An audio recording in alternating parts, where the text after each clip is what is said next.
మాట్లాడుతూ మొన్న deputy CM గారు హుజురాబాద్ నియోజకవర్గంలో ఇంత రుణమాఫీ చేస్తామన్నారు కదా అధ్యక్ష. నేను ఇంత చేసినామని చెప్పిండ్రు. నేనేమంటారు అధ్యక్ష, పదే ముఖ్యమంత్రి గారు నన్ను ఎక్స్పెల్ చేస్తా అంటారు, తప్పు చేస్తే సస్పెండ్ చేస్తా అని అంటారు కదా అధ్యక్ష. నేను ఓపెన్ ఆఫర్ ఇస్తున్నా అధ్యక్ష.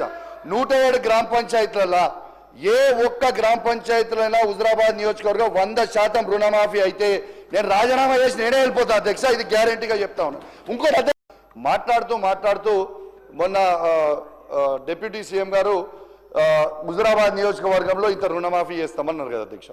నేను ఇంత చేసినామని చెప్పిండ్రు. నేనేమంటారు అధ్యక్ష, పదే ముఖ్యమంత్రి గారు నన్ను ఎక్స్పెల్ చేస్తా అంటారు, తప్పు చేస్తే సస్పెండ్ చేస్తా అని అంటారు కదా అధ్యక్ష. నేను ఓపెన్ ఆఫర్ ఇస్తున్నా అధ్యక్ష.